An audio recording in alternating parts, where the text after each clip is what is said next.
Cameron Beeler. Thanks, Tom. It's a pleasure to be here. Well, that's nice, yes. So we've been planning this for, well over a year, I think. I think that's about right. Yes. Yes, okay. So your story is a very interesting one. You came to faith in Jesus in a very specific way, from a very, very interesting context.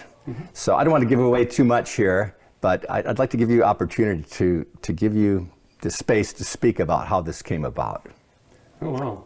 So, I mean, the whole story starts, with my parents and grandparents and family, and they were in a Protestant religion. Okay. And I had a lot of family that would read the Bible regularly. Interestingly enough, they didn't really read it together as a family, but I did pick up the habit. Okay. And that started the beginning of searching.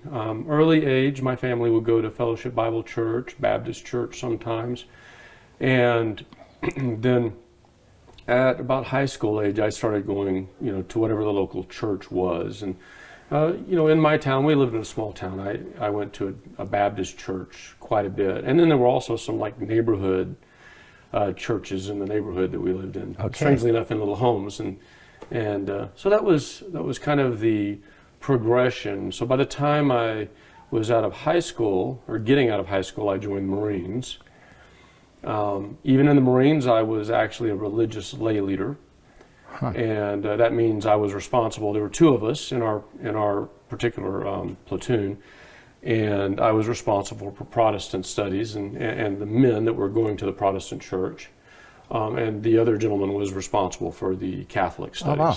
And then we would go to our respective churches, and in that it wasn't like a super heavy responsibility, but if there were any, Christian conversation, what little were allowed in those days, especially in boot camp, it would come to me. And then we would have, I would talk to the chaplain on behalf of the individuals, or they might go to them after talking to me. But so I've always had an interest, and always felt that I was actually called. Even from an early age, felt like I was called. That's interesting. That there would be something that would, be particular for me. So that's kind of the entry into the conversation. So you really felt that you were a full-fledged Christian, that you're walking according to God's will, and you were a good patriot as well. Yes. Okay. Yes. And there's no conflict there in your mind? Oh, no, none at all. And my dad was also military. My uncle was military. My granddad was military, all the way back to World War II, some activity in the Vietnam era. So when I was there, I just knew that the storyline was, your God, your country, your family. Okay. And I was well invested in holding that view. Okay. So what changed your perspective? Well, it's an interesting question. I don't think, sometimes people just come to things. For me, it was kind of like I bumped across the idea or notion, even when I was young, once or twice, that I wanted to follow Jesus. Okay. And so this idea of what would Jesus do is very much, my culture, my age, and I would even hear it in churches. Even some of the Marines that I knew were very much, I had a great group of Marines that I was, interacting with, and there was a very Jesus culture mindset. Wow. And every now and again, I wonder if it's really true that I would follow Jesus. I wonder if Jesus would do what I'm doing. But when you're on a path, you kind of just assume, and I did, kind of just assumed that those people who went before me, that I honor and admire and respect as good Christian, men and women who are, proceeding before me, they've already gone through, these things. And so I didn't give it too much more thought. So you're very much following a pattern of men, fathers, grandfathers, uncles that you respected. Absolutely. And so even though you had this question within yourself, you really didn't doubt that those that went before you asked the same question and knew what they were doing. Absolutely. Okay. Absolutely. All right. So I guess you would have had to have been challenged at some point with a different perspective. Oh yeah, well, and the first time I was challenged, you learn about things. I learned about worldview, this idea that you pattern a certain way of thinking in your mind, and anything that comes at you the natural response, it's actually called a scotoma. The natural response is to basically divert things that are not resonant in the way you think. Oh. And I say that because the very first time that someone asked me the question, and there was a time in college where this young man asked me the question, he said, well, I heard you're a Christian. And I'm like, yes. And he's like, so how do you justify being in a place where you might have to kill somebody and still be a follower of Jesus? Uh-huh. And I said, well, it's about your God, your country, and your family, and it's that. And he's like, well, how do you, how do you then take the guidance that Jesus gave, where he said, if your enemy comes and, strikes you on one cheek, that you would turn the other cheek? Yes. And I was like, well, yeah, but it's also about protecting those who can't protect themselves. He's like, that's true. And he said, but, how about where Jesus, Peter takes the ear of Caiaphas off with a sword, and Jesus says, put the sword away, and he said, and he was defending Jesus. And I'm like, well, you just need to know the scriptures. If you knew the scriptures well enough, then you'd know that this is the right thing to do. And he's like, oh, okay. Okay. Right. Right. And I walked out of there. And, I'm glad it wasn't the rest. I'm glad that wasn't the end of the story. The following weekend, I had a reservist activity, in the Marines. And I was working, I guess I remember this indelibly. I was on top of an F-4 Phantom, pulling a panel off. I see the chaplain coming. He says, hey, Beeler, how you doing? And I'm like, I'm doing great. I have a question for you. He says, well, come on down. And I passed all the questions by him that this young man had passed by me. Oh, is that right? And I would have been very, very excited to hear the answers had he not given me exactly, almost verbatim, all the same answers that I'd given. Oh, is that right? Oh, yeah. It was like, I was stunned. Because I was expecting, well, if you go look at Romans 5, Okay. He gave me the same litany, the same line by line, and I'm like, he never taught me his view. I got mine from my dad. Yeah. And, and I honor, respect, and love my dad, and my dad was a Christian man. Right? But here's another guy separated by an entire generation coming, and he's not giving me any verse. He's just giving me same litany. And I'm like, that was a little disturbing. Okay. So in the week time frame from having a conversation with this young man to meeting the chaplain, were you pondering these questions, or did it just happen that it was an opportune moment when the chaplain walked by that say, let me throw this out and get a second opinion here? I would say light ponder, not heavy ponder, not sitting in my bedroom pouring over the Bible trying to find the verses, nothing like that. I wasn't at that kind of point in my growth, maturity, spiritual growth, maturity. Yes.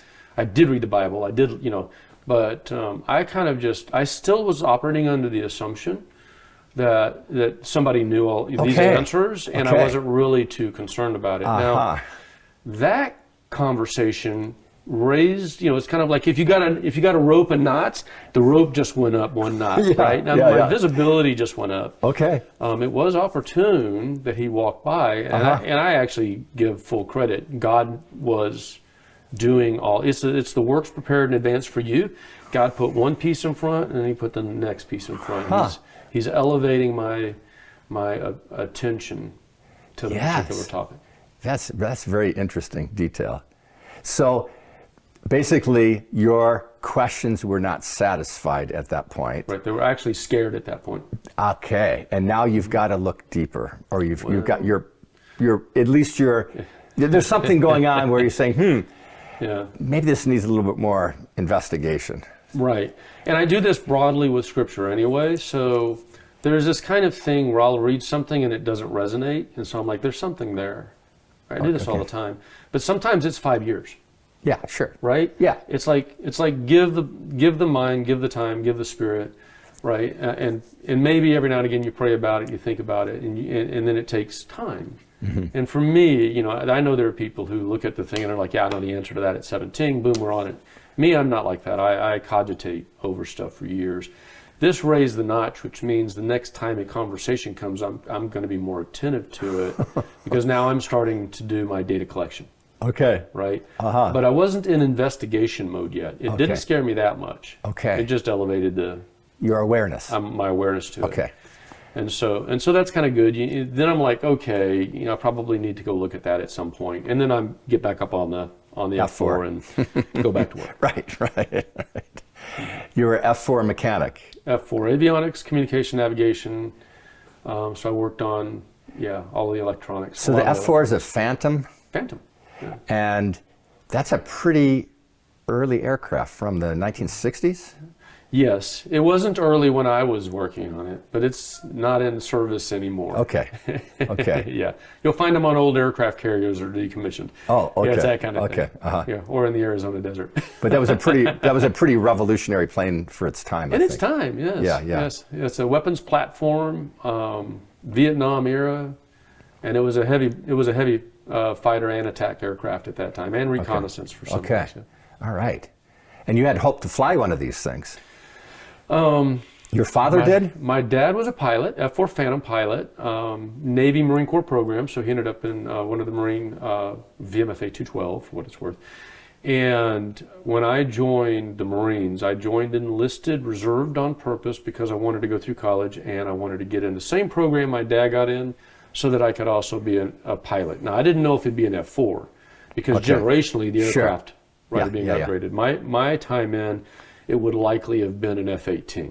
Well, F-18, okay. Mm-hmm. Yeah, those are sweet. I was like, Yeah. ooh, I want to fly one of those. I know someone who did. Really? Unitarian Brethren. Yeah. Nice. I met him in Nashville, Tennessee. Nice. His name is Preston, but he got out of the Navy. Right. And I think it was during the COVID crisis he wouldn't get vaccinated, and they eliminated his job. Well, the military, absolutely. They were non-negotiable on these things, right? Right. But anyhow, I think he's relieved he's out of there at this point. But anyway, that's on another subject. So you had pretty high ambitions. Absolutely. This was going to be your career. It was. All right. Yeah.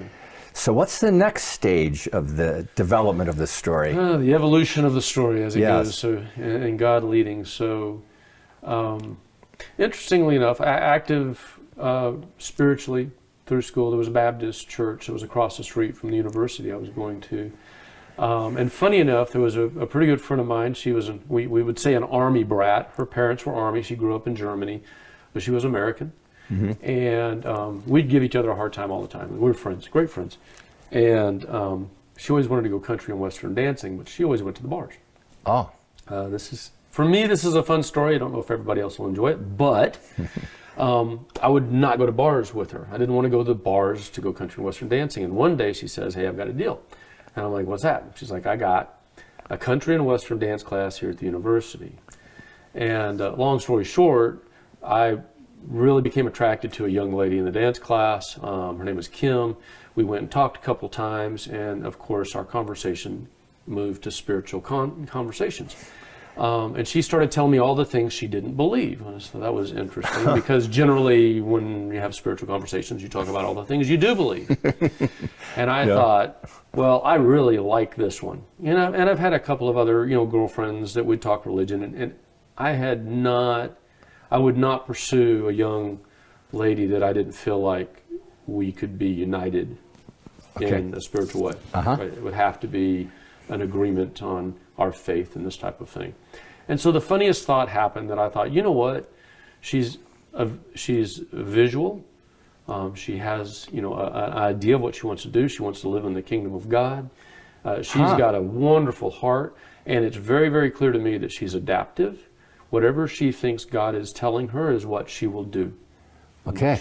She's the right person. All I need to do is help correct her understanding. Okay. Right. Yeah. and then she showed me the tools she was using, some of the rationale she was thinking about, and that was the beginning of my journey of discovery. Oh, wow.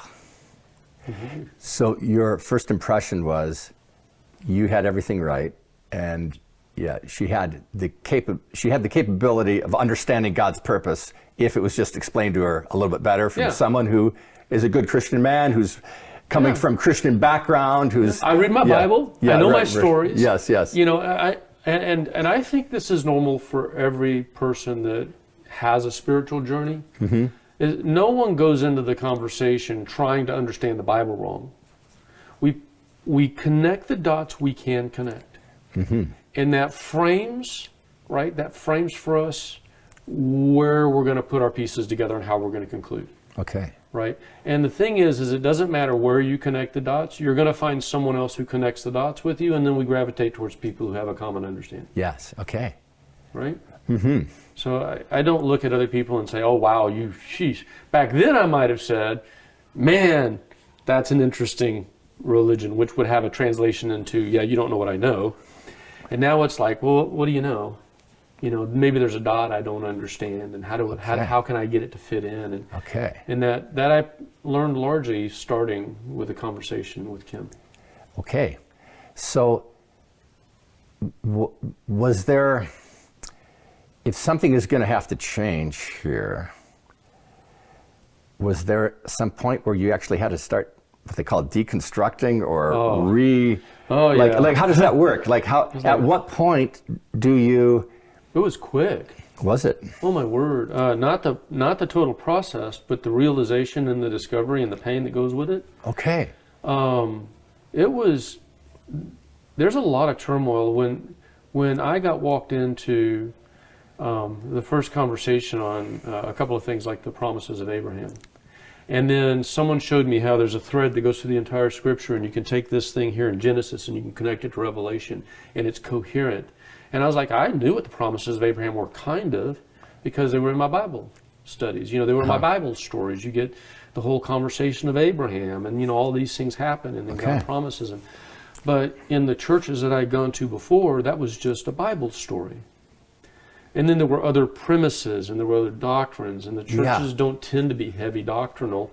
They may have heavy doctrines, but they don't tend to indoctrinate their people. They just Bible stories, and they'll do it. You know, they'll do preaching on love and good behavior, and there's just kind of this understanding that everybody's in. Okay. Right. We're all in the big house, and we're all in the big house. So what you're saying is that there's not really a comprehensive, like, plan and purpose of God, a theology that you can actually understand, so that when you're walking in the faith, you see how you fit into this picture, this big picture. Right. And, you know, I hate to put words in the mouths of other people, right? However, my experiences in the Baptist church and the Bible church, fellowship, and I did Episcopalian a few times. You know, I've never been to one that basically said, you know what, we really need to stitch God's plan and how it goes from end to beginning and how the things all fit together. I just never heard that. What I would hear is, you know, a preacher talk about an experience he had and then talk about love and maybe pin a verse to it. Yeah, right. And I'm sure that's not representing every church that is or every preacher that is. But that's been my experiences in Christian churches at large. Okay, that's, I guess, kind of what you would expect if you were just a churchgoer. You go there to hear a story of love or patience or charity or something, and then, and you have a verse you can pin to it. Right, and I mean, those are good messages. Sure. But never a coherent end-to-end. God's got a master plan, and here's how everything flows together. And I've never been privileged to hear that. I'm sure there are some. So before you were challenged on the idea of being a Marine and having the possibility of going and fighting for your country and killing other human beings, were you exposed to the plan of God first? Like, was this the first, or were you challenged first on your standing? No, not that either. How did that work? It's interesting because I've evolved my teaching to plan of God first. And I had the privilege of being in South Africa. There was a community that we had down there that we attached to, and they had actually put this together, and they had a very unbibled community of people they were outreaching to. Okay. And so the plan of God became the way to explain bitwise, you know, piecemeal, small bite-sized pieces, to a community of people who didn't know their Bible yet, so that we could bring them into a deeper Bible, you know, activity and depth of reading and insight and understanding. and so some mission fields are very much like that. You're reaching people who have actually no history of. Which might be easier for them. Yeah, perhaps. and in some ways it really is, and it's really profoundly valuable. We were so thankful we got to go. I hope we helped people. It transformed us. We went thinking we were going to help transform others, and it changed Oh, I us imagine. Oh, yeah. way more. Oh, yeah. I can way imagine. more. If they got 10% what we got, they're doing great. Okay. Right, because it was, and my wife would tell you the same thing, transformative to go and serve in that capacity. Just change everything. So going back, the way we came in, and the classical way of, I guess, teaching someone that didn't have the full foundation is they would start with promises of Abraham and then link that all the way through the New Testament. You get like Galatians 3:26 that says, basically for all who are baptized, male, female, there's no such thing as male, female, Jew, Greek, free or slave. All who are baptized are one in Christ Jesus, and you're all heirs according to the promise. And then it was like, yeah, that's a great verse. He's like, the promise. And I'm like, yeah, it's a great verse. The promise. The promise is the promise of Abraham. You see that, and it was like, oh, it's the promise of Abraham. All of Galatians 1, 2, and 3 are talking about Abraham and the contrast between the law. And then you go all the way, and you're like, oh, of course it's the promise of Abraham. It just kind of infers because you're talking about Abraham, and Abraham's the one given the promises. And you're like, wait a minute. If the hope of a believer who's baptized into Jesus is that they're going to inherit the promises of Abraham, when it just told me that Abraham hasn't received it yet, right? And then you connect, Hebrews 11, that these all died in faith, not having received the promises. There's a whole different narrative in the churches I was going to, right? Yeah. There's a whole different narrative in the churches I was going to. And so they begin then to unwind. They're like, well, if that means that and that means that, then what is this other thing, right? What is the teaching that you die and go to heaven and we're all going to be in heaven with Jesus? And then, all of these things. And so that began to unwind that. And I was like, well. I see. So. Okay, is that the first point you were challenged by, is your view of eternity? Like the promise of Abraham pertains to land. Right. This earth, that this is something to inherit. Yep. God's good earth. Absolutely. And God's blessing in this good earth. Absolutely. So that's kind of, so that was your first formational thought. Absolutely. Okay, interesting. And I had known about pieces of it, but I'd never integrated them because they were basically sold. Okay. And that maybe is an oversell. But they were basically presented as a story, and everything's in isolation. So you learn about the story of Moses and the story of Abraham, and you learn about the story of Jacob and Esau, and Joseph is a big story, and you get, in Egypt, and you get all these big stories, but the scriptures aren't stories, they're accounts, and they're sequenced, and there's an understanding and expectation that flow through them. And these people would have all, living real people, would have all understood the implication of the promise of the hope. Abraham with, his son Isaac, and he's going to do the sacrifice, knows about Adam and Eve and the idea that they're going to have somewhere a son, and the son is going to crush the head of the serpent, and understands there's a metaphor behind that, symbolic, prophetic statement. So it even says this in the scriptures that, figuratively he did sacrifice and receive his son back to life. But you kind of wonder if Abraham in the moment wasn't saying, I wonder if he's the one. Okay. Right? They didn't know it was going to be 6,000 years after Adam and Eve. Or maybe he did. But, you can see how they can pull what's already been given and what's being shared across the family. Yes. And trying to connect the dots for themselves. Okay. So if the thought came to you at this point that there's a possibility that what God really wants to do is give mankind the earth as a dwelling place, as a reward for faithfulness to him, and bless him in this world, then I guess the question would probably be, how does God want us to behave in this earth, in this creation? Like what? So is that how it worked for you? Was that the next question that came to mind, or? It's maybe not the next question, but it began the unraveling of things. Okay. Right, and one of the things, and I really respect and admire the people that worked with me at the time, is It was Dick and Dee Forbes, and we were in Dallas, and they were just fantastic. And I was getting very, very patient treatment. I was not a very patient student. I became a diligent, hardworking student, but then I would be like, well, okay, if that's the truth, then how do you explain this? And I was making it their responsibility to explain to me. And it's somewhere along the path, and this isn't quite answering your question yet, but it's somewhere along the path I started to realize, wait a minute, if I want to know this, it's not their responsibility. And that changed my mind. Okay. And I think God was active in the moment. I actually believe that God can transition the way we think, helping bring carnal minds to spiritual ways of thinking. And at some point it occurred to me that it wasn't her job, Dee's job, to shift how I think. It was actually my responsibility to give due, consideration to the possibility that I'm wrong. Yes. And I must admit, that for me was hard.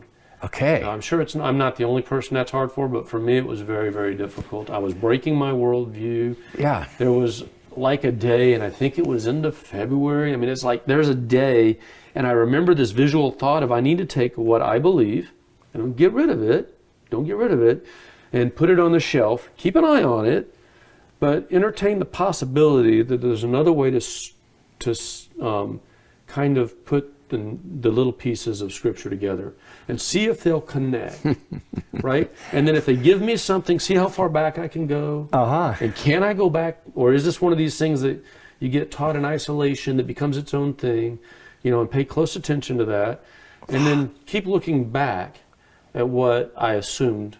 So you're doing comparisons. I am doing comparisons. I'm doing deconstruction. Yeah. Wow. I didn't abandon beliefs. There's some of those I've pulled back off the shelf and said, no. This is actually more coherent. But there are other things that I'm like, that doesn't fit anywhere. Yeah. That's like someone got a verse and said, I'm going to create a religious concept around that verse, and then we're going to cast it left and right and make it fit. And that was a painful time. I probably was in that transitionary period for the deepest parts of it for a year and a half. Oh, really? Oh, yeah, it was a while. So was there something that happened, like at that time of transition, where you can actually say that you humbled yourself in order to be able to proceed? Yeah, not as humble as I should have been. Well, I guess that's but there had to be some humility to say, you know what? I mean, to say, I could be wrong. So that's that's the first stage of some kind of humility coming on. Yeah, that part of humility. I still wanted to argue and fight for another 5 years, but I was probably around 27 when I got to the point where I was like, this is not, you can't do the right thing in the wrong way and have it be the right thing. And so it was my nature is to argue and to put on other people the proof to prove me wrong. And it took about 7 years of recognizing that this kind of behavior was not spiritual. It was not a spiritual approach, in my estimation, to developing spiritual thinking and spiritual behavior. Like the expression of God's character of compassion and graciousness, slow to anger, abounding in love, forgiving wickedness, rebellion, and sin, and arguing with people until you defeat them. Right? That last part was mine. Right? And I realized I needed to deconstruct that. And I must admit that deconstructing my behavior that flowed from the way I thought we should engage was far more difficult than deconstructing some of my conceptual beliefs of what the Scripture was teaching. But that piece has made all the difference. But initially, yes, I went from just knowing I was right. I mean, obviously I'm right. I mean, who doesn't think that what they're trying to live on is right? Right. I mean, I would wonder about anybody who says, no, I know I'm wrong, I've always been wrong, and this is just the way I live. We all think we're right. We have to for our own sanity. Yeah, and you had plenty of... You had a lot of reinforcing. Yeah, a lot of reinforcing. What do they call it? Confirmation bias? Confirmation bias, but parents love their children, and they give them what they have, and that's what my parents had, because you know what, their parents gave them the same thing. So yeah, I have every respect and admiration for my parents, and I feel like they're honorable in their pursuit, and they handed to me what they thought, what they in their minds they did the best valuable. They did the best they knew. That's right. And I do the best I can with my kids. Yes. Hopefully not do too much damage. In the end, the answer to your question is yes. I had a choice early on to say, we're just not going to work. Or to say, if my expectation is for you to be willing to hear what I think is going on, then I also must be willing to hear what you see. And then I must be willing to have an open dialogue. I mean, I wanted to be in a relationship with this young lady for the rest of my life. I want to have an open dialogue where we can meet in the middle and then look at the evidence. And that was what I did. Okay. Well, this brings many questions to mind. So what year was it that you had this kind of engagement going on? Like, when did the conversation begin? She and I started talking in '89. In '89, okay. Mm-hmm. Absolutely. And then by 1990, August of 1990, you took a firm stand in your, I don't even know what the right word is. Conscientious objection. Okay. Yeah, my military. Okay, so I don't know if you want to, can you talk about how, like, maybe you should talk specifically about how your thoughts developed before you came to the point where you had this major shift, career shift, life shift, and so forth. Like, what is going on with that detail here? Sure. Started actively studying. I actually told Kim, this is very interesting. I can't study with you on this. So did she raise the question again herself? Oh, she had made the comment when we were dating that she couldn't understand how me, as a dedicated, intending to be long-term career Marine, could be a nice guy, peace-loving, on these every other aspect of my life. I was pretty gentle, nice, friendly, gregarious. And my experience, and I've heard different things from different people in different branches of the service and all that. I'm not going to take a knock on the other branches, but the men that I worked with in the Marine Corps were top notch. They were the cream of the crop. They were absolute. Almost all of them were believers of some kind. They were people of vision. They were people of purpose. They were in the Marines on purpose because they viewed it was a place they could serve. And they were prepared to give their lives if that's what it took to serve. Wow. And I'm like, you're looking at it, and I don't think that's true with every branch of every service in every country, but I know that in the Marine Corps that was true. And that's how I felt. I felt like I could serve a cause and a purpose with a community of like-minded people who were willing, if necessary, to give their lives in service to their country and their God and their families. And so so my experience, when she made the comment like that, she actually is like, I thought like Marines were all baby killers. And I'm like, pardon me? That's not my experience. And she had a little indoctrination too. In a different way. And so that was, I guess, for both of us, a little, discovery and realization. Interesting relationship, huh? Interesting start, yeah. It survived that one. As she began, because I introduced her to some of the men that were in the same program that I was in, and she's like, you're right, they're all really upstanding young men, men of mission and purpose. And and the ones I was with, just coincidentally, were all Christian. Right? So there was a connection between their Christian faith and their military service. And their willingness to be self-sacrificing if necessary.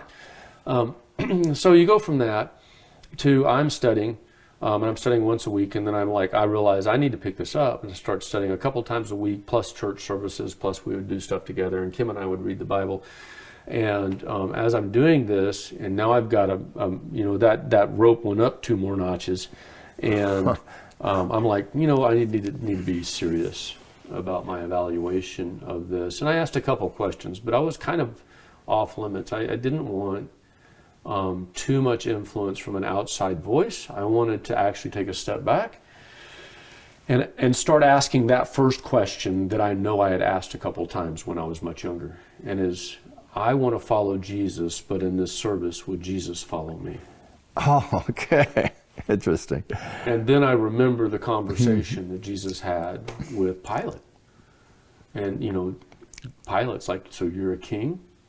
And Jesus is like, yeah, it is as you say. And Jesus makes the point to Pilate, if this were my kingdom, then would my servants fight. And I started to think about this. What if I'm real about whose kingdom I'm in? Right? Uh-huh. What if my ruler is not the president? What if my ruler is Jesus? Wow. Would Jesus want me to go to war for the United States?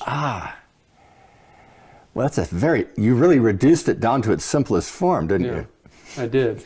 And the beginning of that conversation was, well, maybe. And I said, well, let's take a look at some more verses. And then I went back to, the gentleman's name was Emilio, and Emilio had asked me those questions. And so I went back to Emilio's questions of, what did Jesus talk about? What was he leading us to? What did he say about, if someone strikes you on the one cheek, turn the other cheek also? And there was no elaboration on that unless it's this or unless it's that. He's just like, no, it's an example of peace. Not only that, but Jesus was the one who with his own church, right, synagogue, his own church, his own people, killed him. And he could have at any time called down a legion of angels. Makes that comment. Yes. He could have put the whole thing, the whole shooting match, and just stopped it all right there, right? But he didn't. And yes, he was also enacting obedience to God, right, which was one of his struggles that we see in Scripture. But at the same time, he submitted to the people at that time, and his message afterward is still one of peace. Matter of fact, I love that about God, that when Moses asked God the way, God's description to Moses was he's compassionate, gracious, slow to anger, abounding in love, forgiving wickedness, rebellion, and sin. And we know that later on we're told we're not to take vengeance. Vengeance is mine, saith the Lord. So God didn't even tell us everything about himself. The part he told us about himself was the part he wanted us to embrace. Right? So as far back as the Old Testament, God is saying, my ultimate plan is that you learn to transform into these characteristics. Yeah, right. And so I start adding that together, and yet there's a transformation from the Old Testament and the law and the nation of Israel and this, as faith goes from kind of this, it's always been an individual thing, but it's been, the people of God as a nation, and now it's coming to the people of God as individuals with Jesus as the direct example. And Jesus was an example of patience, of peace, of gentleness, of submitting even in the face of adversity. And I started to go, I don't think the example of Jesus is that if he was an American citizen that he would join the American military. I just don't see Jesus doing that. Okay. He has his own kingdom. Yes. It's coming, and when that time comes, there will be a different order. Uh-huh. Okay. Wow.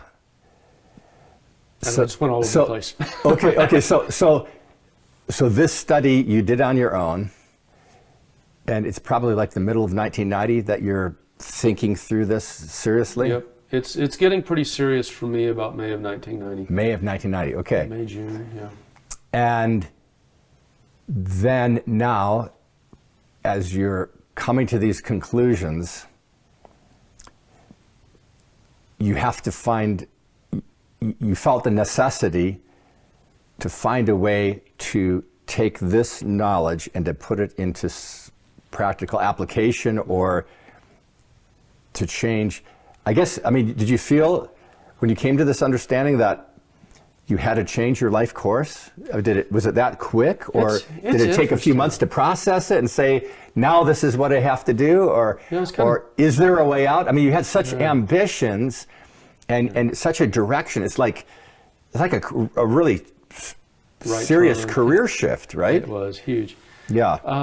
It's funny that sometimes you think about things after you do them, and sometimes one of the life lessons that I had at the time that I learned, and it's really the second thing, is that making the decision and the fear of consequences far, far, far more painful than the consequence itself. The fear of consequences. The fear of consequences is far more painful. And the ability to make a decision to act or to live a certain way is often way, way, way more complicated and more difficult. Oh, yeah. And more stressful than actually living the way or following the path that you choose. And so I say that because I did actually, I was so invested in the study and trying to figure out what was really the right direction for me, based on what I understood Scripture was saying, and based on my observation of the example of Jesus, that I wasn't really faced with the decision of what to do about it. Oh, that was a separate. Yeah, it was separate item. I was so fixated. Yeah. Maybe it's my ADHD. I'm a light ADHD, a little more back then than I am now. But I kind of get fixated on a problem until I solve it, right? Okay. And I was high focused on this problem, and as I put more verses together and started to see a much more coherent kind of messaging of peace and righteousness and how you deal with your enemy and all of these other passages that are in, even the example of how people lived, and the example that they made when they were actually people that demonstrated righteousness in the Scriptures. And I was coming to this comfort, and then I realized I was in this program called PLC, and the PLC was a Navy program that would allow you to sign up for a particular role. And the role I had signed up for, there was a handful of roles you could choose, but one of them was to be a pilot. And this was the plan, right? This was my plan. This is the plan that before I ever went to college, before I signed up for Marines Enlisted, I was going to be in PLC if I could get my way in, and then I would become a pilot. So I was already in the plan from early 86 or early 89. Okay. Before I met Kim. And actually maybe a little before that, maybe late 83, 88. Okay. Late 88, early 89, and then meet Kim late 89. So I'm in the program, and I've got I've got this year and next year. And the program means you have to go to OCS for officer training. And this particular program that I was on the track I was on, I would go this summer, right? I would go the summer of 90 to OCS for, I think, 6 or 8 weeks. And then next year I would do the second half. And then I could go to flight school. Oh. So I knew that, I don't know, I'm going to make it up, but I think it was June 6th, I was leaving. Wow. And I'm May 15 kind of time frame, and I'm I have finally gotten to the point where I'm I'm really, really, really comfortable that I know enough that what I do know is I won't make it through OCS. Right? Okay. OCS isn't the place you go with doubts on whether or not you're supposed to be there. You're right. Right? Right. You can do that in some things, but you can't do that. OCS is a volunteer program. Right? Yes. It's you can leave anytime. You don't go there with doubts. You go there knowing what you're going to do and fully committed. Yeah. And at this point, I was oh, no, there's no way. Okay. Right? There's no way I'm going to make it through OCS. I am not fully committed. Matter of fact, I'm fully almost not committed. Okay. But I was also enlisted. And I knew if I told them why, that would get back. Right? If I told them in May that I was not going to go through with it because I was a conscientious objector, that I would not be given the opportunity to share it with the enlisted ranks because they would. And I was oh, I can't tell them why. And they're if you tell us why you're not going forward with it, we'll keep you on the ranks and you'll have a second chance. But if you don't tell us why, you're out and you can't come back. Okay, so I'm trying to understand this detail. So I'm trying to understand the picture here. So you are in a community of Marines, Christian Marines. So there's this camaraderie you have with them. Yep. But you are doing this study on your own. You haven't shared this Correct. with your fellow Marine brethren, if I could call them that. Yep, they're brothers. Okay. So at the point in time that you came to these firm conclusions, did you have it in your heart to share it with your Marine friends? We had conversations, but not specifically about that. But I would touch on things that were correlative, and their responses were very specific, right? So instead of trying to take them down the path of showing them how this is leading me to say that Jesus would not approve of your service, I would just ask, you think about your service and you follow Jesus, and how do you reconcile those things? So you reconcile them like this. Okay. Kind of the same conversation that Emilio had with me. Okay. But I wouldn't take them through all of the. You're just sowing some seeds in their heart. Just sowing some seeds. Well, and half of that, and half to kind of get an independent view of where somebody who's not following my specific path, but is a Christian, would integrate. Right, whether that resonates or is dissonant to them. Okay. But I wasn't at a proselytizing stage. Yeah. right? And I'm still Okay. in an exploratory stage, and I still know that I might be wrong, and I'm still. Okay. So it's a completely different kind of Okay. path. And that group of Marines were not the group of Marines that were in my enlisted ranks. They were college-bound young men looking to go into the Marines in an officer Okay. capacity. Okay. Right. So I've got this association, and I've got this other association. Okay. I've got an officer candidate future association, Yeah. and I have enlisted Okay. community association, So which where's- is with the reserves. In the reserves. Okay, so while you're going to college, Right. you have these reservists Yep. that you are meeting with every now and then. Yeah, and, every month. and they were once a month. Yep. And Reserve these schedule. were people, men that you had been with, that you were very familiar with. Very familiar with. For a Been long- with for years. Okay. Okay. Been with for years. Work on jets with them. Okay. Yep. And there, some of those guys were active duty. Some of them were reservists, and they were in the local. Marine squadron. Okay. So they're assigned to a Marine squadron. Marine. So did you have a freer path of conversation with the enlisted men than you did with these officers? These officer candidates? It's probably about the same. About the same. Okay. It's probably about the same. The enlisted men were more. I would use the word colorful. Sure. Different walks of life, different kind of Yeah. viewpoints.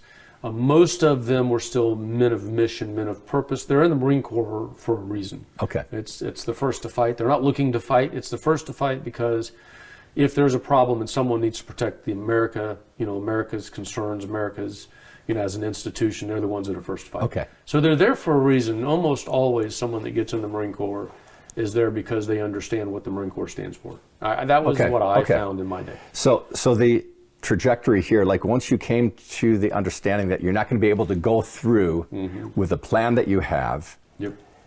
was your desire? Did you share this with any? Okay. Oh, you did not. Okay. No.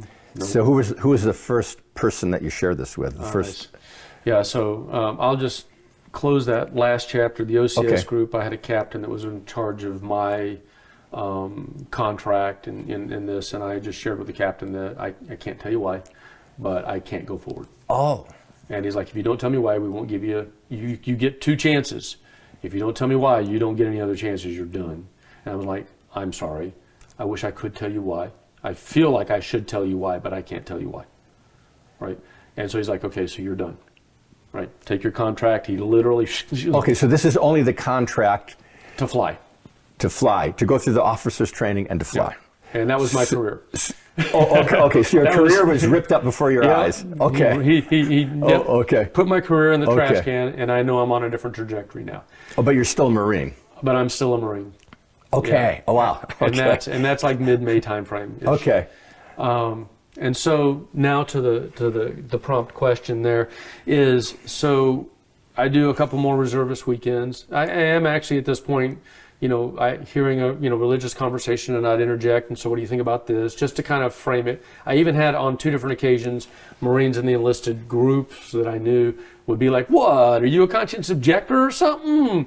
And I would, I'd be like, "Nah." Okay. So they had known that your trajectory had changed. Yeah, they didn't know where it was going, Okay. right? Okay. I hadn't really let on that. Yeah. But Okay. But it wouldn't be uncommon for a group of men. We're between working on jets. The officers Yeah. are all flying, and Yeah. and we're all just having a cup Right, of coffee in right, the right. morning, starting our day, and someone Yeah. come up, and we'd have Bible conversations all the time. Okay. All right. Right, love it. Uh-huh. I loved the people that I worked with. It was for me. It was exactly what I thought Wow. I was going to get to do. Wow. Right, and these were the people I wanted to be with. And so in the military, when you're a reservist, every year you have a 2-week period where you go and do war games of some sort, some variety, whatever it is that you do. And working on jets, it meant that my squadron was going to go and do war games. And so we went down to Key West, and we did war games with Navy and Air Force. And yeah, it was a lot of fun. But this was the time that I knew that I had all my ducks in a row. I was landed. I knew what I was about, and in good conscience could not continue to get paid as a promise of a service that I was not going to do, period. Okay. And so I'm remembering it. My hands are shaking. So we have our orientation on the first day, our squad, our teams go to the places that they're assigned to go. And I know where the chaplain is, and I tap the chaplain and say, I need to talk to you. And he's like, I got a couple things to do. I'll be available about 3. So I'll see you then. Come to my office. Okay. 3 o'clock, I went to his office. And he's like, okay, Beeler, have a seat. He's like, what do you want? What do you need help with? How can I help you? And I was like, well, I'm a conscientious objector. Oh, and here we go. So, and he began to explain to me why I wasn't a conscientious objector, and then I began to explain to him, knowing, in fact, I am a conscientious objector, and he's like, what's going on? And I shared it, and he's like, okay, so there's this whole thing where girls go out and they meet guys, and they try to convince them for whatever the religion they're in, and then once they convince them, then they go find other guys, and they just rotate guys and get them out. And I'm like, all these stories, I'm like, that's just crazy talk, So you try to pin the blame on Kim, huh? Yeah, he's blaming the kid, and I'm like, I told him, I said, it really doesn't matter. It doesn't matter because I'm not doing this for her. Okay. Right? I'm not doing this for her, and this is not me projecting someone else's belief. I'm telling you, I know the verses, I know how they fit, I know what this is, I know where I am, I know what I believe. He's like, Beeler, you got 1.5 years left. He's like, it's going to take longer than that to get out on a CO thing. You just need to buckle under. Do your 1.5 years and get out. And I said it would be unconscionable of me to continue to accept money from the United States and from the Marine Corps, from the Department of the Navy, to do a service that I have no intention of underwriting. Okay. Right? I'm not going to war. I am not fighting America's enemies. I'm not doing that. And every time I come to a reservist activity to train, I'm selling the notion that you're paying me to support your war effort if we ever go there. And he's like, but we're not going to go to war. Literally, we're not going to go to war. You got 1.5 years. We're not going to war. Nothing's going to happen. You need to just write out your time. And I'm like, I can't. In good conscience, I cannot do that. Okay. So you had a couple hour conversations? Yep. And so when you left the room, it was actually funny. Okay. We were probably still talking about 6:30. From 3 o'clock till 6:30? Yeah. He'd spent a lot of time with me. And he finally is like, well, the squadron's gone. All the buses are gone. He's an officer. He has his own vehicle. And he's like, well, everybody's gone, and I'm going to have to drive you back to the barracks. And I guess the officers were somewhere else or something. I don't know. So he's like, I'm going to take you back to your barracks. But he said, but I've got to tell you, I don't have the paperwork I need to process you for conscientious objection. So we're going to have to wait till we get back. Till you get back, back to our squadron. So you're in Florida. Yep. And so come back to Dallas. Yeah. Okay. So this chaplain was from Dallas. Yep. We're all from Dallas. Okay. So I now know that I've got 2 weeks. Okay. Right. I've now exposed. So anyway, at this point, at the end of the meeting, your decision was and it was accepted by the chaplain. Oh, well. Or how would you say? Or actually, it's not accepted until the paperwork goes through. Well, no, I wouldn't even say it that way. No, I would say that it's all kind of on the books. Okay. In the sense that I've said it, but the chaplain had not confirmed my status as a CO. Okay. And really honest, really not honestly, transparently. I'm always honest when I know it. Transparently. It wasn't really his right to say whether I was genuinely a conscientious objector or not. Okay. It was his job to process. And then there's a whole series of things that have to happen after that. Okay, but anyway, it was on the record. Well, he knew. Yeah, he now knew. And so officially, there's a certain officiality. I don't know if that's a word or not. Well, in retrospect, yes. Okay. In my moment in the time, all I knew is he left me with, not really. Oh, okay. Right? And we can't really do anything anyway until we're back. Oh, okay. And and he's like still rejecting the notion that I'm a CO. I'm like, no, you don't understand. I'm not thinking about being a CO. I'm telling you now. Okay. Right? I am a conscientious objector. Okay. And he's like, yeah, but really, if you're gonna, and I'm like, no, I'm, and so that was 3.5 hours of that discussion. Okay. Right? He was really persistent, and I was really persistent. Did he make any notes? Not in the moment. Oh, okay. But the answer is yes. Okay. He took very proficient notes. As a matter of fact, this is the same chaplain that I slid off the F4, off the wing. Oh, is that right? Same chaplain. Okay. And it turns out, I didn't know it until after I was discharged, that his first note that was related to conscientious objection was when I was on the airplane. Is that right? Mm-hmm. Yeah, he wow. So good. Wow. Thank you, Father, for working through him. Right? Because he was not inclined, and he was offended by the fact that as a Christian, that I presented as a Christian, where he was a chaplain for the service. Yes. And that's so interesting. Right? It actually offended him, but he did his job, and he did it well. Okay. And that was fantastic. And it made so he was everything able, so much easier. So when it came to maybe posing this to officially, he already had a record of, okay, here's when the doubt started, and here's when Cam came to his conclusion. That's so fascinating. It was so much better. Yeah. So the second part of the story I find is really revealing of how God works, and it blows my mind even to this day. As that evening, I'm already exposed. Okay, so here you are in a military exercise. You're going to be there for 2 weeks. I'm committed. I'm in it for 2 weeks. Yeah. Constrained in an environment with Marines full time. Who are not going to be real excited about. Right. These are tough guys. They're tough guys, and they're Christians. Yeah. And it's this combination where I'm very dissonant. Yes. To their truth in this moment. Right. Yes. So I couldn't think of an environment that would not be. I mean, a little more scary. Yeah. And on top of that, I would have been with them a year before. Yes. If I'd have been in the room a year earlier and somebody had said that, I've been right there with them. You give the guy what a punch or something. do you mean you're a Christian? Yeah, right. Right. And, okay. Because that was going to be my life. Right?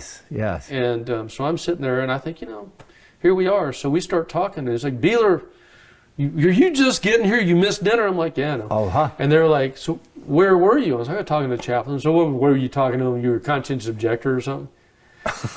Well, yeah. And they just kind of all of them. There's 8 or 10 of them sitting around there like, I think there were some guys playing cards and the cards went down.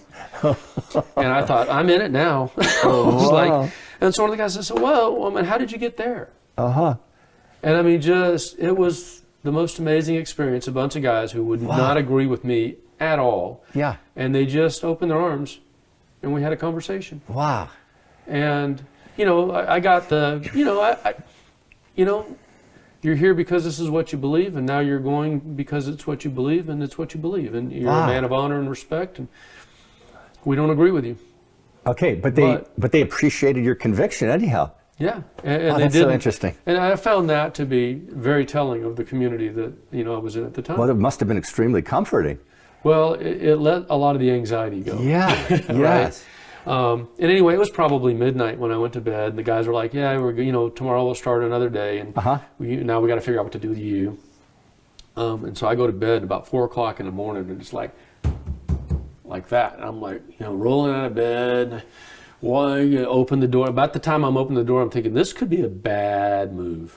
And I open the door, and the guy, one of the Marines I was talking to, he's got a newspaper in his hand, and he goes, thump, thump, thump. He just puts it against my chest like that. And I'm like, look down and look at him, and he says, take it. And I was like, open it up. It's the first page. And the first page said, Iraq invades Kuwait. President to send Marines. Oh, wow. I'm like, so the Marine that delivered the newspaper to you was one of the guys I was talking to. Oh, he was one of the guys. Yeah. And one of the conversations. He brought this newspaper specifically to you. He was up early in the morning, went for like a 6-mile run, came back, grabbed a paper because they had a bunch of them on, I guess, the front door to the barracks. Grabbed a paper, opened it up, came straight to my room. Didn't stop, didn't take a shower.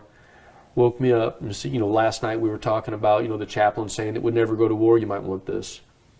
We are going to war. We're going to war. The next morning. Can you imagine if we'd flipped that? If I'd have waited one day? Okay, so these men that you're with are reservists. Reserve and active combo. So in the advent of war, the reserves and the active ones are all going. Is that how that works? Yeah, so the reservists are, think of it in terms of overflow. So you have an active community and you have an event, and if the event demands more people, the reservists get called in. And you draw from there. And you draw from reservists. Okay. Yeah. Okay. Wow. And so, but we were looking at a full-fledged involvement. Okay. Right. Now, I was working on F4s, and they were already in the beginning of the transition from F4s to F-18s, but our training was on the systems, not on the birds. Oh. So mine conveyed. I could have gone to F-18s. Okay. Right. They also still had one squadron of F4s that were active in California that were going to go as a they basically did all the radar stuff and whatnot. So okay. They lowered the duty on those. So does that mean that in your position you could have been loading bombs onto planes, or was that what it would have been? They could have changed that, or I would have been working on avionics and communications, navigation stuff. And we did. I think it was 2 weeks later. After we got home, we had like 2 weeks, and then we were actually filled all our duffel bags, came in with our military equipment. So were you in with them for that? I was. I came in with them for that. Oh, wow. Signed our wills, got ready, and they were like staging to send us. Okay. And then a part of the squadron got sent. Okay. We stayed there until part of them got sent and the rest got sent home. So you could have been sent. I thought I was going to get sent. You did. Mm-hmm. Wow. But I had talked to the chaplain, Uh-huh. right? And he was already like, we'll figure out what to do with you. So it wasn't like it was separated. It was still in the context of I'm a CO, but I still hadn't gotten processed, and I still had to go through that. And they told me they'd find something. Maybe I'd have been a cook or... Oh, so you were no longer on duty with the airplanes. You were given other tasks? I was promised that I would be reassigned. Okay. But I needed to be there in case I was one of those taken. Okay. Wow, that's a very close. Mm-hmm. It was kind of scary. Yes. So what? Can you fill us in on the details then? Like what happens at this point? Oh yeah. Okay, so I don't get sent along with the immediate squadron, F4 Phantom Squadron.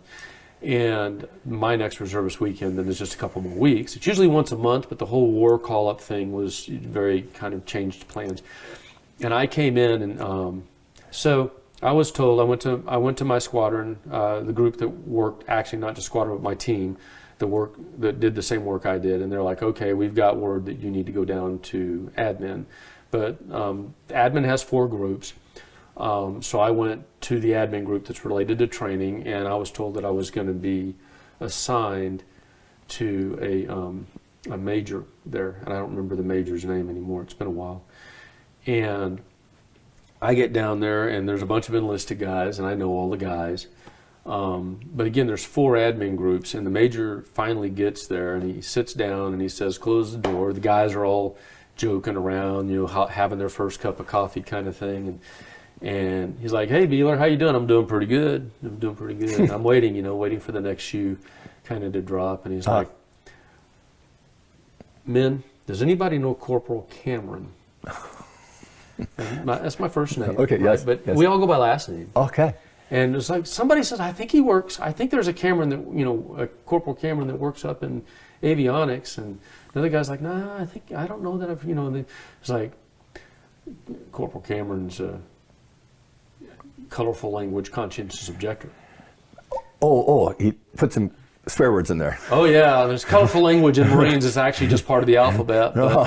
But and then one of the guys is like, well, we can take him outside, and we can whoop him. I bet we can change his CO thinking out there. And other guy's like, well, I got a pistol under my car seat, and they're going on, and I'm in there the whole time. And he's like, hey, Beeler, you're from avionics too, aren't you? I'm like, yes, sir. And he's like, oh, so they didn't make the attachment until your last name was called out. Well, they didn't know Corporal Beeler was a conscientious objector. Right. They just knew I was from avionics as well, and that I also was assigned to them. And so he's like, well, Corporal Cameron's probably AWOL or something. He's probably not even coming in. And the major gets up and leaves and goes and looks for me. He says, well, maybe he thinks it's one of the other admin groups, because there's a general admin. There's like I say, there's 4. Well, the major knows. The major knows who he's talking about. The major knows, right? Major has no idea who Corporal Cameron is. He doesn't. Has no idea. Oh. Never met me. Okay. Yeah, doesn't know me from Adam. Right? He knows Beeler, but not Cameron. Right. Is that how that worked? He didn't know my first name. Okay. Yeah. All right. He knew me. Yeah, he knew me as Corporal Beeler. He had seen me around, but he didn't know me. Okay. Right? So you haven't been identified yet. Right. Hadn't identified. Had no idea that I was the Cameron guy. Okay. So anyway, he doesn't know who he's looking for. And you didn't raise your hand. Oh no. Oh no. Not in the middle of it. We're take him outside, shoot him, and I was like, ooh. That's pretty harsh. So anyway, it's an interesting story. But he goes to the different admin groups and doesn't find me. Comes back and he's like, "Well, it's almost lunchtime," because other things had gone on. It's almost lunchtime. And he's like, "Well, he's just not going to show up." And he's like, well, "I'm going to go to lunch." And before he leaves, he says, "Oh, Beeler." I'm like, "Yes, sir." He's like, "Well, you know the admin. You know Corporal Cameron, right?" I said, "Yes, sir." He said, "Well, maybe after lunch, we can go together and you can help me find him." I was like, "Sir." Oh, you said sure. I said, "Yes." We can help find him. Yes, sir. Yes, sir. And so he does lunch. I remember he played racquetball, because after that we would play racquetball together. So he went and played racquetball for lunch. Came back and he's like chatted, with the guys about Corporal Cameron still hadn't showed up. Blah blah blah blah. and he walks out and he leaves. He walks out without me. Yeah. And he's like, I'm going to go find Cameron. I'm going to go to avionics and see if Cameron's there. Corporal Cameron. So he stops and he comes back in. He says, "Beeler, come with me." And I'm like, "Yes, sir." So I get up and I walk out with him. And I know it's coming. I just don't know how. And he says, he's just kind of, "So you know Corporal Cameron?" I said, "Yes, sir, I do." He said, "You reckon you could find Corporal Cameron?" And I'm like, "Yes, sir, I believe I can."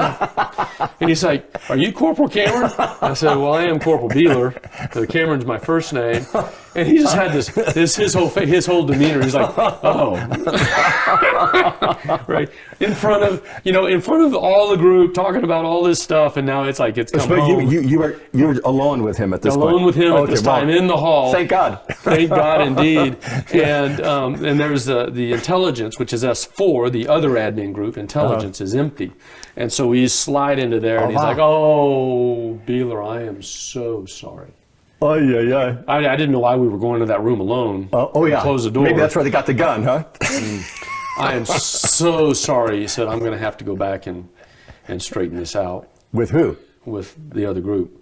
He says, he said, "Can you just wait here for a minute? I'm going to need to go straighten this out." With a group where he thought Cameron was? Right. No, with the group of admin guys that had been talking about killing me. Your guys? Yeah, our new guys. So he had to go back in there, tell them what was going on, tell them that Did he settle them down? Yep, he did. That's such a funny Settled it down, came back, and then we had a really good conversation. And I said, "Look," and he was like, "I am so sorry." He said, I'm in trouble. You've got me." And I told him, I said, "No." I said, "My life's goal until a few months ago was to do what you're doing, to live in your shoes, to be a pilot, in the Marine Corps. This was what I want to do for my career." Yes. And I said, "But my convictions and my faith lead me in a different direction." I said, you don't have anything to worry about." Oh, because you could have... Oh, yeah. He couldn't. There was no way. He should never have had those conversations. I see. Okay. Right. So it was like threatening conversations. Yeah. I mean, in your presence. So that... In my presence. Yeah, I was witness. There were lots of... They would never have witnessed for me. Yeah. Right. Okay. But they should never have had that conversation. So his attitude was changed dramatically. It was a great attitude. And from there on, we worked out great. We'd go to play racquetball, and he would ask me about my faith while we played racquetball. Turns out he was a Jehovah's Witness, raised in a family of Jehovah's Witnesses. Is that right? Who had always wanted to be in the military, and he had to swear off conscientious objection, and they thought it would be a good idea, since he had a background in conscientious objection, to be the one to represent me as a conscientious objector. Huh. Now, kind of the close of this particular part of the story is, after about 4 or 5 months of being responsible and being the one to represent my position as a conscientious objector, he began to understand the biblical reasons for being a conscientious objector. And my last interaction wasn't with him, it was with his wife, who was also a major. And I get there on a Saturday morning, I go to where we meet, and he doesn't show up, his wife does. Really? And she is hot. Hot, not attractive hot, mad hot. Wow. She's furious. And she comes to me and she says, Beeler, if you ever see my husband, you will walk the other way. If he comes to talk to you, you will not engage. You will not have anything to do. Because you were influencing him. Yeah, I think after that, they left that squadron entirely. And I don't know. I never found out what happened to them. Never found out what happened to them. Wow. He never came back. But I did find out when I was released that there were 5 people in that squadron, 5 people that had applied for conscientious objection during the time that I was there. After you did, or after you did? So you had influence actually on. The second person, isn't that amazing? The second person put in charge of my conscientious objection was a Chief Warrant Officer 3, CWO3, 15-year Marine. He said, "I'm going to go evaluate because I had to write a whole thing about how I started, where how I've grown, how I got to this place." Oh wow! To explain, how I arrived at conscientious objection. Yeah. It's like I've got your document. So you had biblical support, all the evidence, all written up.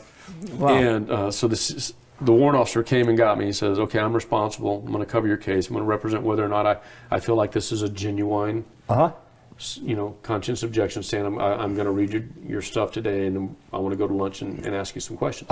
Which he actually had already been reading it. So he finished reading it. We went to lunch. Lunch was like an interview. Okay. So you're saying that this verse means that? Yep. And you're saying that verse leads to that? Yep. You're saying this means that? Yep. And so the way you translate this is that? Yep.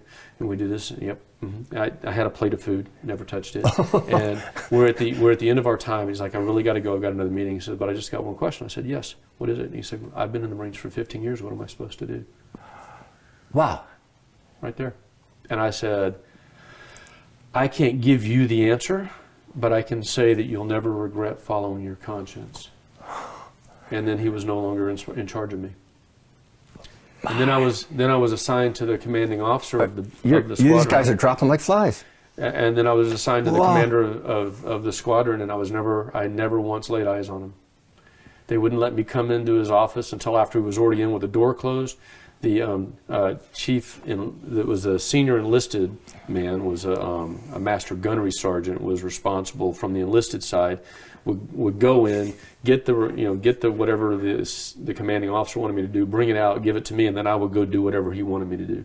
And then I would come back and I would tell the master gunnery sergeant, okay, here's the status, here's everything that's been done.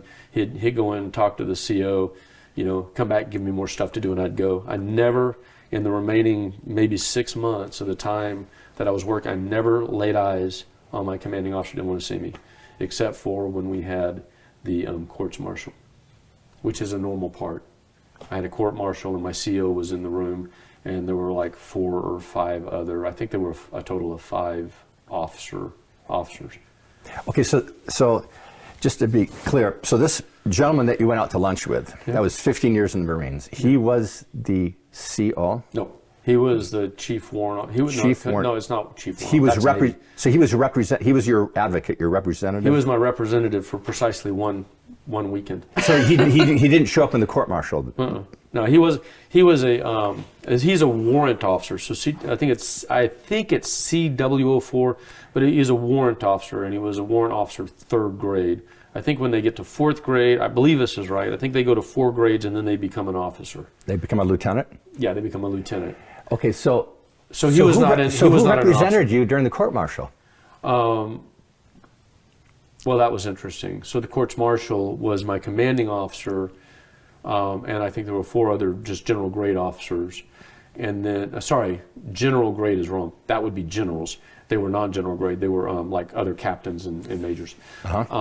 So there were a total of 5, and then I had Christadelphians that were in the Christadelphian community that came in and spoke on my behalf. Oh, okay. As demonstrating that I had been exemplary in my behavior and consistent with Christian beliefs, and that in their opinions that I was genuinely a believer in these principles, and had demonstrated that. Okay. So you actually didn't have an advocate from the Marines. And you were supposed to have? Not that I know of. It's the only time Okay. I've ever been involved, so this is the only example I know. What I do know is they gave me an honorable discharge, Okay. which is very unusual for a Yes. conscientious objector. Yes. They had determined, and this is what they wrote, they had determined that I genuinely got into the Marine Corps to genuinely serve. I see. And that it was the basis of and the principle of my belief Wow. and conviction that brought me in, and it was the basis of my belief and conviction that was taking me out. Oh. That they agreed that I was actually a conscientious objector under, what that is described. Wow. And it was called a 1AO conscientious objection from all things government, not just military, from Okay. all government. You're not going to vote obligations. or, yeah. Okay. And this was a 6-month process from the time that you talked to the chaplain for that 3.5-hour conversation. Year and a half. A year and a half. Well, a year and 3 months, a year and 4 months. It was December, I think it was like December 11th, a full year and 3 months or 4 months from the August that I'd had the conversation with the chaplain. So this would have been 1991? Yeah, the end of 91. Well, a year and a half. A little under a year and a half What a story. process. Yes. Glad I didn't take a year and a half to explain it. Yeah, there's probably a lot of details in between that. Okay. So this has been a very interesting testimony. I guess we probably should close out the conversation, but I just wonder from this experience if you have any advice or closing thoughts or some message that you would like to send to people that maybe are considering joining the armed forces or perhaps are in the armed forces. Like what would your advice be given your own experience? And that's, I mean, Man, that's a broad ask. without going into a lot of detail, like what? Okay, maybe you can narrow it down to speaking a few words about what it is to be in the kingdom of God with Jesus as your human Messiah King, who's seated at God's right hand, who we expect to return again. Like, what does this mean for people who want to be in service to this King? Maybe you can narrow it down to that. Yeah. I want to take two different vectors. Okay. The first vector is there's no government in the world, not one of them that I know of, that would tolerate dual allegiance. Okay. And there's no heavenly kingdom that will tolerate two allegiances. Having said that, we live in a real world, right? Yes. We live in a real world, and we have to figure out how to navigate the real world. And I think that message is fairly clear in the scriptures. But here's the one thing I know, that we've been invited to follow the example led by Jesus. You can never go wrong by first evaluating whether Jesus would do the thing you're planning on doing. If you can, in good conscience, place Jesus in the same role right now, he's alive right now, and imagine him in that role and say that would be something he would voluntarily do. I don't believe you will find any regrets in living that life in that way. Okay. Having said that, you might find yourself 3 years in the process of living that life in that way and then have a change of heart, right? And you'll never regret following your convictions, even if it's a difficult path to follow. So don't choose to not live because you don't know what next year's decisions are going to be, but be strong and courageous in standing on the convictions you have, and if it takes you a different direction, be prepared to go the different direction. Okay. That's the first.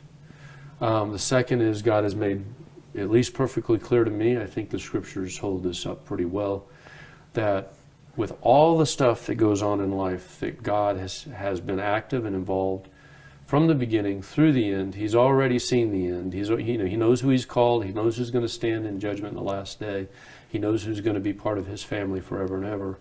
And the one thing that he's made known, and he made this known to Moses in Exodus 33 and Exodus 34, that he is a God who wants to manifest and reflect in us the character of compassion, graciousness, slow to anger, abounding in love, forgiving wickedness, rebellion, and sin. And if we can reflect those characteristics, that we are in fact reflecting our Father. We are in fact. I mean, that's what Jesus is saying, right? When he's like, if you've seen me, you've seen the Father. Yes. A lot of people think a lot of different things. What I believe Jesus is saying is, I have been living what God shared with Moses in Exodus 34. I've been living it in front of you. Yes. When you see me, you see the Father. And inferred in that is, so follow my example so that when people see you, they see the Father. Yes. If you live in such a way as to reflect the Father, you're not only reflecting the Father, you're reflecting the coming kingdom age, which we're all going to participate in as a reflection of the Father. Yes. And then people see you and the Father and the glory that Jesus has, and you're a part of that. If you live according to those characteristics, and you choose to have careers and be involved in, things that allow you to reflect that character, you'll never regret the decisions you make. Okay. And those are the two things I would share. Okay. Thank the Lord and you, Brother Cameron, for this God time bless, together. Tom. God Thank you bless so much. And Okay, really appreciate it. It's fun. God has taught so much to me. That was quite a story. Very exciting story. So, yes. May God continue teaching and guiding you in your life, and may He bring us into that kingdom. Absolutely. God's blessing. Okay. You as well. God's blessing to you. Okay, And God's thank you. blessing to those who are watching as well. Okay.